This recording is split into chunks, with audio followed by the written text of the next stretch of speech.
안녕하십니까. 클리커 좀 부탁드립니다. 지난 한 주일 동안 잘 계셨습니까? 아침에 일어나서 눈이 한참 막 한방눈이 내리고 있어서 이게 어떤 일이지 하고 교통 상황을 일단 먼저 봤어요. 교통 상황을 일단 봤더니 교통에는 뭐 지장이 없더라고요. 그리고 눈이 내리는 게 프레드리가서 이 게이러스버그 쪽으로 오는 그 부분만 눈이 내리는 것 같았어요. 그래서 뭐 오늘 오시는데 그렇게 어려움은 없겠다.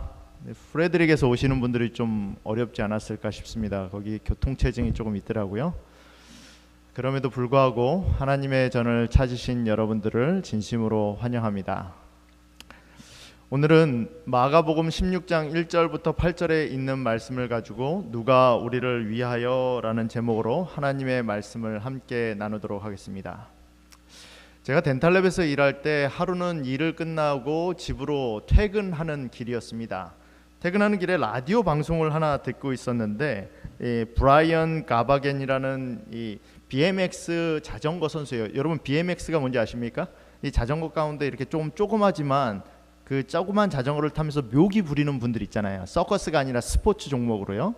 그걸 BMX라고 그래요. 근데 굉장히 미국에서는 그 종목이 굉장히 발달되어 있는데 BMX 자전거 선수예요. 굉장히 스턴트하고 이런 걸 즐겨 하는 분이죠. 근데 이분이 굉장히 저는 일하다가 퇴근하니까 얼마나 힘들겠습니까? 퇴근하는 길에서 그냥 힘이 다 빠져가지고 이렇게 운전하면서 퇴근하고 있는데 이분은 라디오에서 방송하는 소리가 막 목소리에서 벌써 이 생기가 넘쳐요. 생기가 넘치면서 인터뷰를 하고 있는 거예요. 그래서 이분이 인터뷰를 하는 내용은 그렇습니다.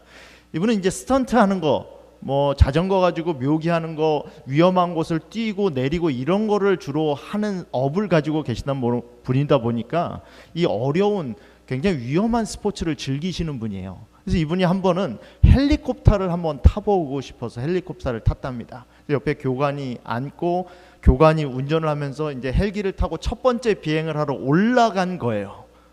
헬리콥터가 생각보다 많이 위험하죠. 헬기를 타고 비행기는 그래도 좀 바깥이랑 공간도 있고 바람을 맞아도 좀 움직임도 덜하고 그러지만 헬리콥터는 바로 맞지 않습니까?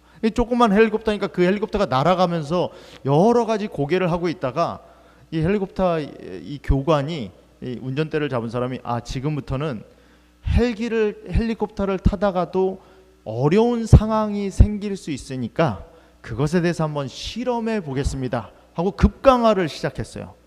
엔진이 만약 작동이 안 된 것처럼 가정을 해서 헬기를 급강을 시작한 거예요. 그래서 이런 상황도 있구나. 근데 급강을 하다가 이 교관 얼굴색이 점점 바뀌는 거예요. 바뀌더니 이게 진짜 헬기가 고장났습니다. 이게 헬기가 작동이 안 돼요. 움직이지 않습니다. 조금 있으면 땅에 떨어질 텐데 꽉 잡으세요. 이게 우리가 크게 다칠 수도 있습니다. 이거 실제 상황입니다 하면서 얼굴색이 바뀌면서 막 그렇게 하는 겁니다. 근데 이 교관과 이 브라이언이 헬기에 고장이 나서 결국은 추락을 했는데 기적적으로 두 사람 다 다치질 않았어요. 이게 그 헬기가 떨어진 장면입니다. 옆에 있는 사람은 브라이언이고요. 그 이야기를 하는 거예요. 그렇게 딱 헬기가 떨어진 다음에 옆에 있는 교관이 정말 죄송합니다. 너무 미안합니다. 제가 이거 점검을 잘 했어야 되는데 너무나 미안합니다. 그러니까 브라이언이 하는 말이 감사합니다. 살려주셔서 감사합니다. 오늘 당신이 내 생명을 구해줬습니다. 계속 연거퍼서 무슨 말만 하는 거예요? 살려줘서 감사합니다. 살려줘서 감사합니다. 이 사람이 라디오에 나와서 인터뷰를 하는데 그 인터뷰를 하는 거예요. 이 사람 뭐가 감사한 거예요? 나 죽을 뻔했는데 그 죽을 뻔한 거에서 어떻게 됐다는 거예요? 살아났다는 거예요. 나 살아나서 너무 기쁘다는 거예요. 그렇지 않아도 이 사람이 제가 보기엔 이예요. 성격이 인데 자기가 너무 감사한 것을 주체하지 못하고 그 인터뷰하시는 분한테 계속 말하는 거예요. 감사했고 얼마나 감사했고 세상이 어떻게 다르게 보였고 그 순간에 우리 두 딸과 아내 얼굴이 생각났는데 떨어지고 나서 살고 나서는 우리 아내와 두 딸에게 어떻게 행동해야 될지 그것에 대해서 더 생각하게 됐고 막 그냥 쉴 새 없이 얘기를 하는 장면을 봤습니다. 그러면서 좀 이해가 갔어요. 이 사람이 그래서 이렇게 죽을 뻔하다가 살아나서 이렇게 흥분했구나. 여러분, 성경에서요, 가장 우리에게 힘을 주는 메시지가 있다라고 생각하면 부활이라고 생각합니다. 여러분, 우리가 삶을 살다가 어떤 역경이나 어떤 위험이나 어떤 절망 가운데 빠졌더라도 부활을 생각하는 순간 모든 문제가 해결됩니다. 참 저는 그래요. 어렵고 힘든 상황을 맞다가도 예수님이 죄와 사망의 권세를 꺾으시고 부활하셨다는 그 기사를 다시 한번 생각하게 되면 힘이 나요. 어떤 순간에도, 어떤 좌절과 어떤 역경의 순간에도 부활을 생각하면 못 이겨날 게 없어요. 여러분, 그렇지 않습니까? 세상에 부활이라는 대안을 가지고 있는 종교는 없어요. 누구밖에 없습니까?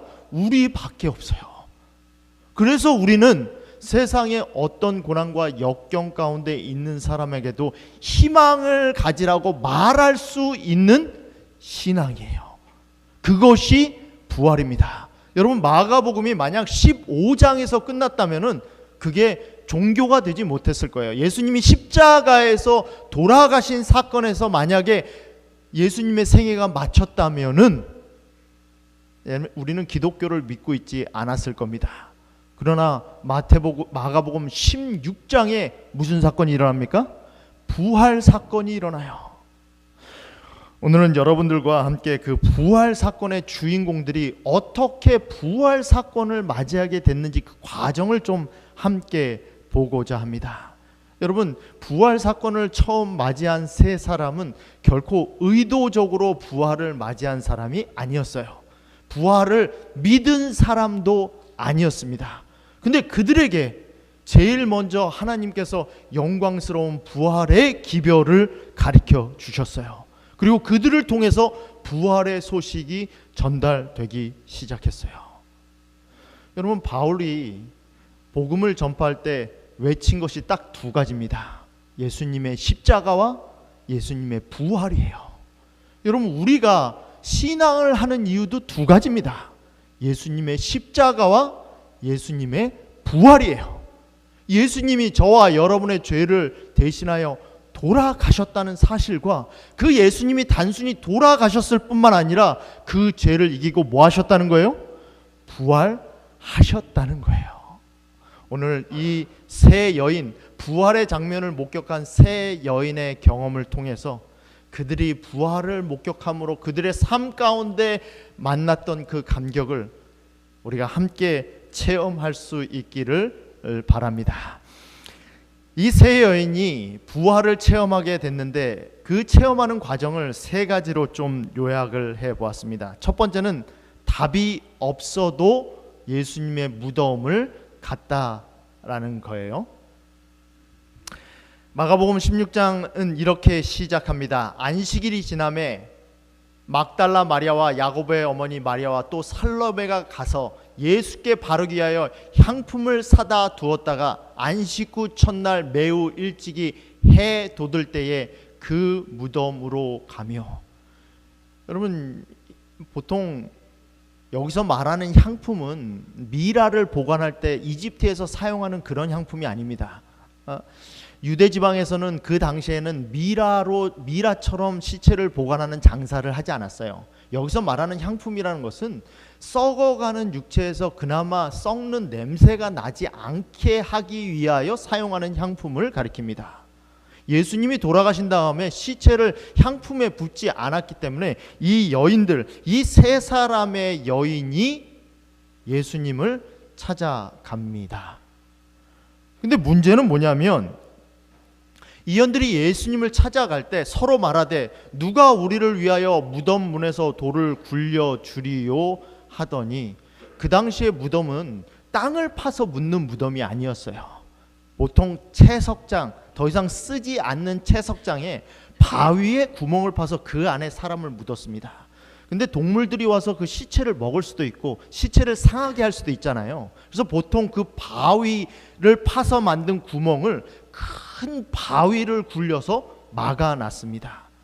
보통 한 사람이 옮길 수 있는 바위가 아니라 여러 사람, 여러 장정이 옮겨야만 가능한 움직일 수 있는 바위였어요.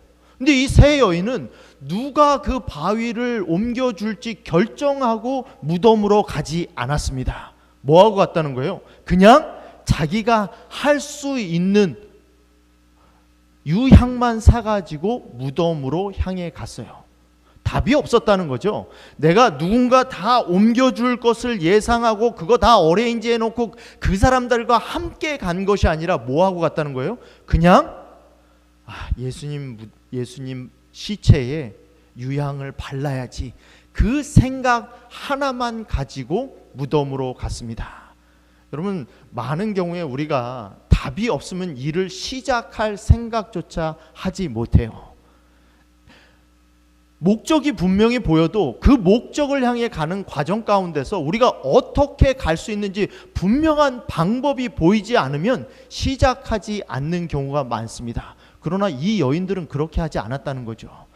누가 돌을 옮겨줄지 정해지지도 않았고 도와준다는 사람들이 나타나지도 않았음에도 불구하고 그들은 뭐예요? 답이 없어도 무덤을 향해 갔다라는 거예요. 두 번째 문제점은 유대인들은요, 시체에 손을 대지 않았습니다. 시체에 손을 대면 뭐예요? 부정하다라는 판결을 받아서 시체에 손을 댄 사람은 일정 기간 동안 사람들과 접촉하면 안 됐어요.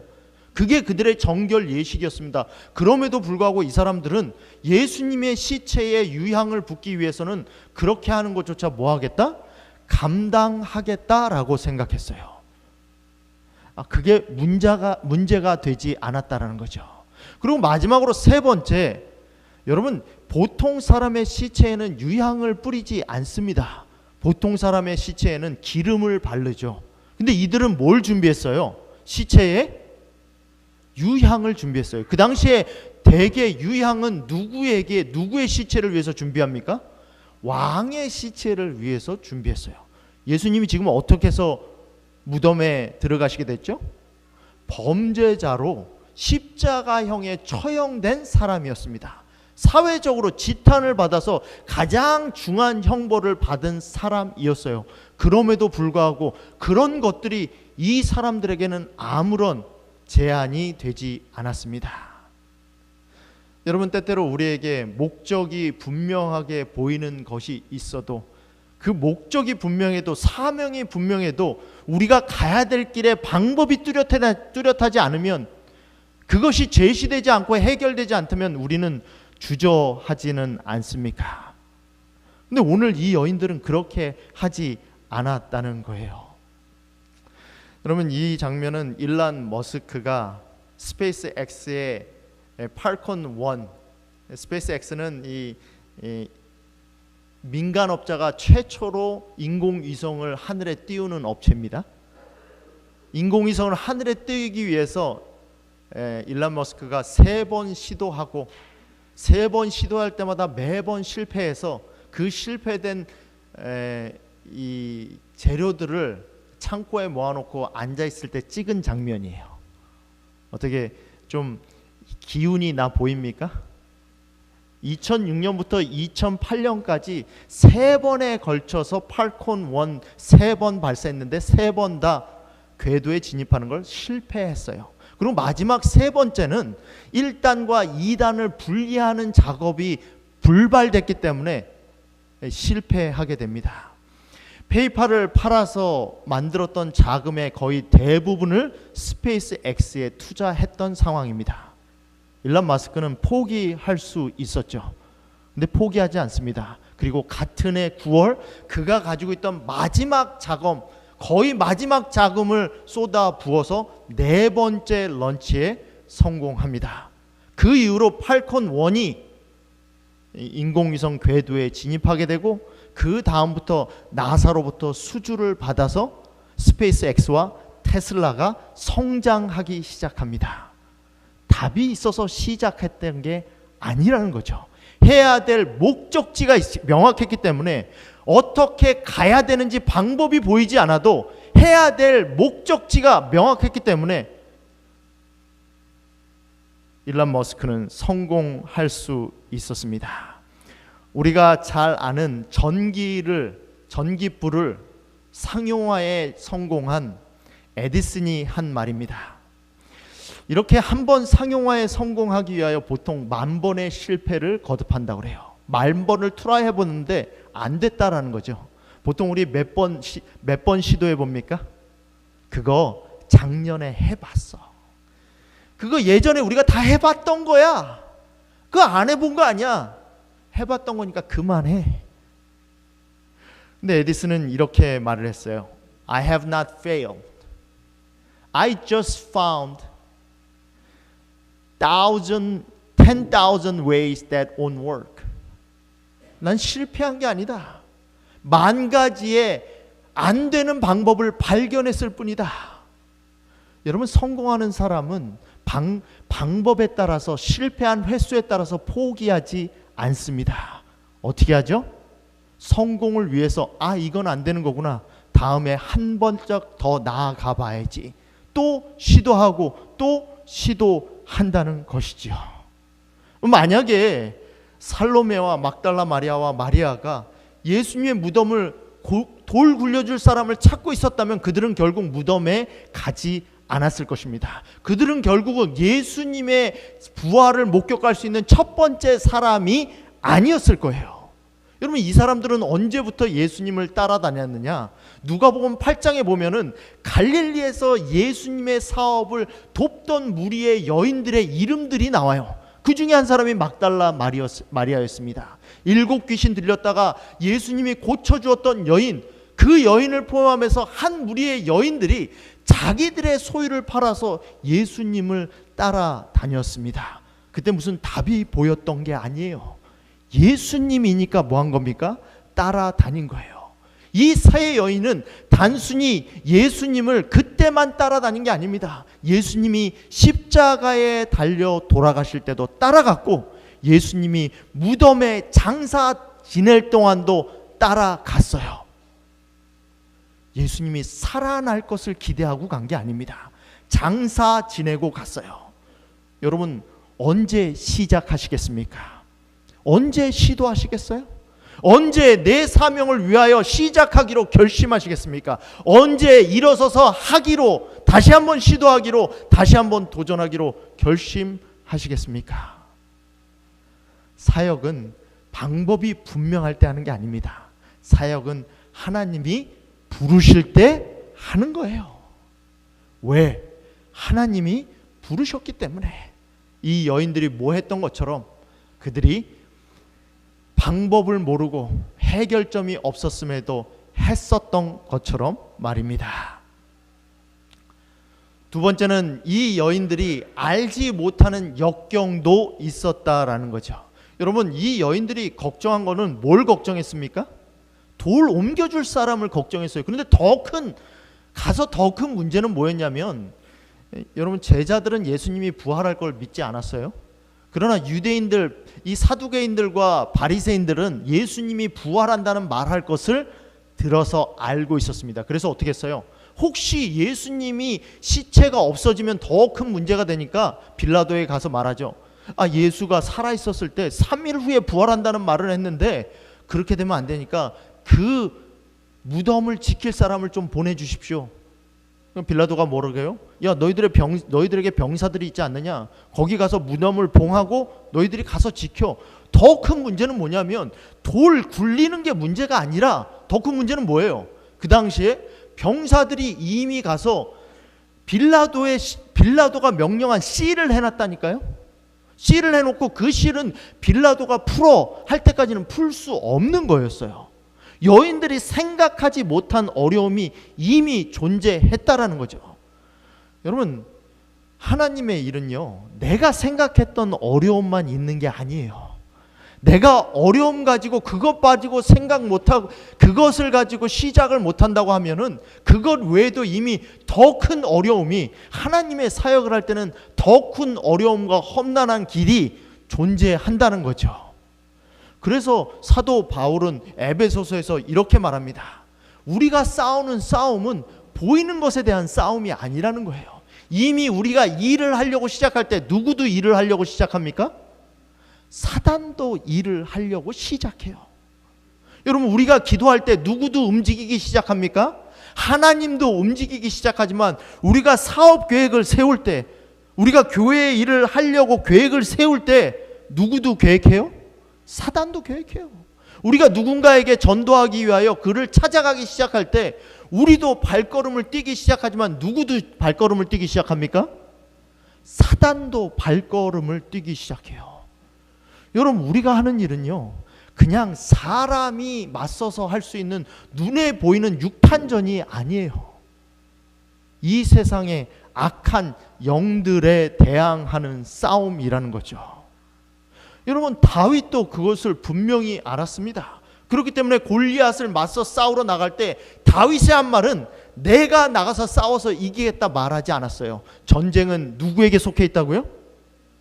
여호와께 속해 있다고요. 여러분, 우리가 하는 일은 우리가 하는 일이 아닙니다. 우리는 단순히 뭐 하는 거예요? 하나님의 부르심을 받아서 그의 사역을 감당할 뿐이에요. 이 일은 누구에게 속한 일입니까? 하나님께 속한 일이에요. 우리가 하는 일이 아니라 하나님이 하는 일이라는 거죠. 그렇게 하나님이 하시는 일이기 때문에 에베소서 6장에 보면 이런 싸움을 싸우기 위해서 사도 바울은 우리에게 무기를 갖추어야 된다고 말을 합니다. 그러므로 하나님의 전신갑주를 취하라. 여러분, 전쟁에 나가는데 총 안 들고 나갈 수 있습니까? 영적 전쟁에 나갈 때도 우리에게 필요한 무기가 있다라는 거예요. 사도 바울은 여기서 5가지 무기를 말을 합니다. 그 5가지 무기의 내용을 보면 4가지는 방어 무기고 1가지만 공격 무기예요. 근데 4가지 방어 무기라는 게 뭐예요? 그만큼 다 뭐가 있다는 거예요. 전쟁 가운데 5번의 전쟁을 치르면 그 중에 4번은 뭐 하는 거예요? 방어하는 거라는 거예요. 방어. 4번은 뭐 하는 거예요? 사단이 공격한다는 거예요. 여러분, 선을 행하려 할 때 내가 성경 공부를 좀 해봐야지, 내가 전도를 좀 해봐야지, 내가 하나님의 일을 좀 열심히 해봐야지 결심하실 때 절대 쉽게 될 거라고 생각하지 마시기 바랍니다. 5번의 시도 가운데, 5번의 전쟁 가운데, 5번의 전투 가운데 4번은 상대방이 나를 공격했을 때 맞는 전투예요. 그 전투에 방어하기 위해서 필요한 게 뭐라고 말합니까? 진리, 의, 복음, 믿음, 구원. 이 5가지는 뭐라는 거예요? 방어하는 데 쓰라는 거예요. 방어하는 데. 여러분, 진리 가지고 계십니까? 여러분에게 하나님의 의가 있으십니까? 예수 그리스도의 복음이 있으십니까? 산 믿음이 있습니까? 구원에 대한 확신이 있으십니까? 여러분, 이게 없으면 사단이 공격할 때 막을 수 없다라는 거예요. 이게 있어야 막을 수 있다는 겁니다. 총탄이 쏟아지는데 헬멧도 쓰지 않고 방호복도 입지 않고 총탄이 쏟아지는데 나가면 안 된다는 거예요. 이 5가지가 있어야 사단의 공격에서 우리를 지킬 수 있다라는 거죠. 그 중에 유일하게 마지막 1가지가 공격용 무기가 있어요. 때때로 우리가 방어만 하는 게 아니라 6번째 무기는 뭐예요? 공격용 무기예요. 공격용 무기. 그게 뭡니까? 그게 성령의 검, 곧 하나님의 말씀이에요. 여러분, 성령의 검은 뭐 할 때 쓰는 거예요? 성령의 검은, 하나님의 말씀은 뭐 할 때 쓰는 겁니까? 심령을 쪼갤 때 쓰는 거예요. 사람을 죽이기 위해 쓰는 게 아닙니다. 하나님의 무기는 생명을 해치기 위해서 쓰는 게 아니에요. 그 생명을 뭐 하기 위해서? 살리기 위해서 사용하는 거예요. 이 무기가 있어야 우리가 뭐 할 수 있다는 겁니까? 싸워서 이길 수 있다는 거예요. 여러분, 하나님의 일을 할 때 기억하시기 바랍니다. 우리가 예상하지 못했던 역경이 반드시 있을 것입니다. 그 역경이 있을 때 하나님께서 갖추라고 하신 이런 무기를 갖추고 싸울 준비를 갖추시기를 간절히 바랍니다. 이거 가지고 계셔야지 나가서 싸워서 이길 수 있다라는 거죠. 마지막으로 예상하지 못한 결과였습니다. 무덤에 갔을 때 이들은 뭐 하러 갔죠? 예수님 시체에 유향을 붓기 위해서 갔어요. 근데 거기 시체가 있었습니까? 시체가 없었어요. 시체가 없고 거기에 오히려 누가 있습니까? 한 청년이 있습니다. 흰 옷을 입은 한 청년이 있어서 뭐라고 하죠? 그 예수님이 살아나셨다고요. 여러분, 여러분이 계획하고 목표한 것이 있어요. 하나님의 사역을 하기 위해서 계획하고 목표한 것이 있는데 때로는 내가 계획하고 목표한 대로 안 될 수도 있어요. 하나님의 일을 하다 보면 항상 내가 계획한 대로 되는 거 아닙니다. 만약 이 여인들이 계획한 대로 이루어지기 위해서는 예수님이 여전히 죽어 계셔야 됐어요. 예수님, 내가 예수님 위해서 그 시체 만지는 것도 불사하고 이 유향 돈 들여 사왔는데 왜 살아나셨어요? 죽어 계셔야지. 그래야지 내가 이걸 불 거 아니에요. 이렇게 하면 안 된다는 거예요. 맞습니까? 우리가 예상하지 못한 결과가 있어도 오히려 그게 하나님이 인도하신 결과라면, 부활이라는 결과라면 우리가 어떻게 해야 돼요? 수용할 수 있어야 돼요. 내가 돈 들여서 이 시체 만드는 것도 불사하고 희생해가지고 유향까지 사왔는데 이거 낭비하게 예수님 왜 살아나셨어요? 죽어 계셔야지. 우리 계획대로 되면 그렇게밖에 안 된다는 거예요. 근데 우리 계획을 가지고 하나님이 쓰시면 어떻게 되는 겁니까? 예수님이 부활하시는 거예요. 부활하신 것을 뭐 하시는 거예요? 목격할 수 있게 되는 거예요. 여러분, 성경의 많은 부분이 그렇게 돼요. 성경에 자기가 계획대로 하나님이 쓰시는 경우가 거의 없어요. 요셉은 자기가 언제까지나 아버지 야곱으로부터 사랑받는 아들로 클 줄만 알았습니다. 그렇게 예상하고 자기의 삶을 계획했는데 어느 순간 그의 삶이 노예가 됐어요. 노예로 성실하게 살기만 하면 될 줄 알았는데 성실하게 사다 보니까 또 죄수가 됐어요. 그래서 나의 삶은 여기서 끝났구나 생각했는데 그 죄수 됐다라고 결론 지어졌을 그때 요셉의 삶이 뭐가 됩니까? 총리가 돼요. 여러분, 우리가 계획한 대로만 모든 것들이 이루어지면 우리의 삶은 아버지의 아들에서, 노예에서, 죄수에서 멈출 수밖에 없어요. 그러나 하나님께서 인도하시는 곳으로 우리의 삶을 드린다면 우리의 삶이 총리의 자리까지 될 수 있는 겁니다. 여러분, 모세가 자라날 때 그가 애굽의 왕이라는 자리를 예상하고 있었어요. 그러나 하나님은 그를 목동의 자리로 낮추셨습니다. 그 목동의 자리로 낮추셨던 것이 자기가 목동의 삶에 끝날 것이라고 생각했지만 그것이 자기 삶의 은퇴 계획이었지만 하나님은 너를 통해서 이스라엘을 구원할 거야.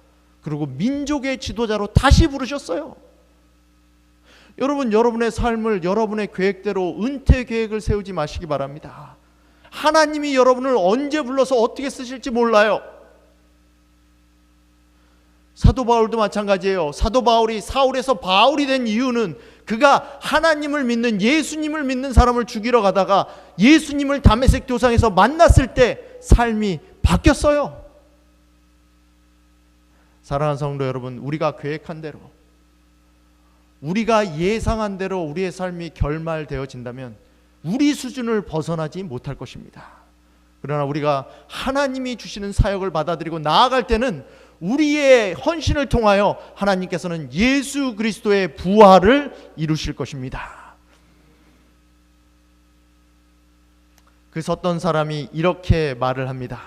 가서 그의 제자들과 베드로에게 이르기를, 여러분, 부활의 소식을 전하는데 그냥 제자들에게 가서 말해 이러면 되잖아요.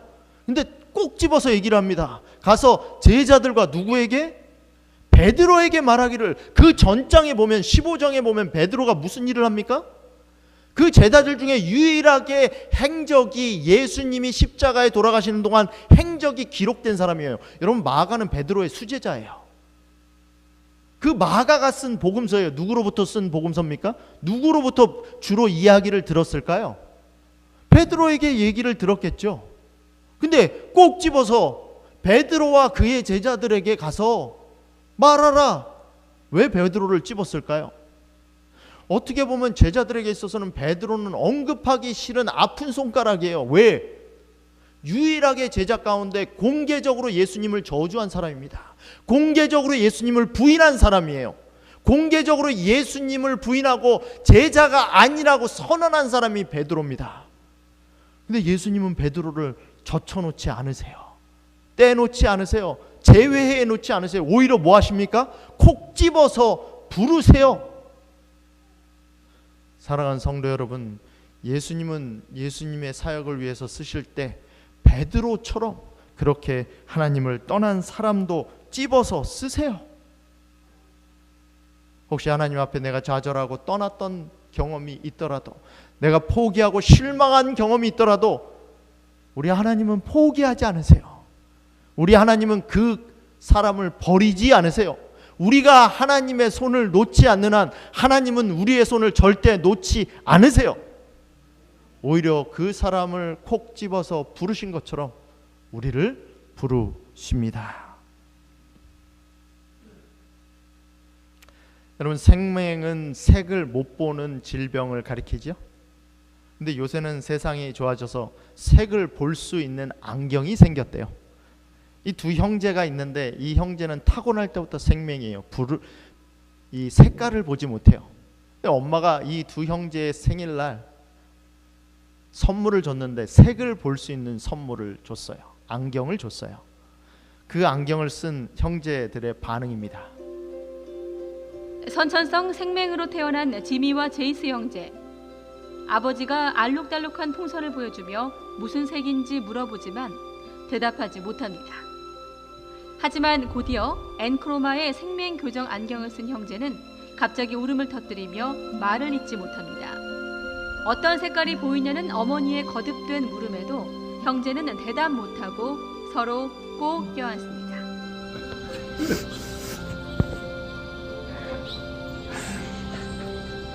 So bright.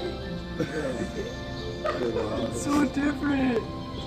It'll train your brain.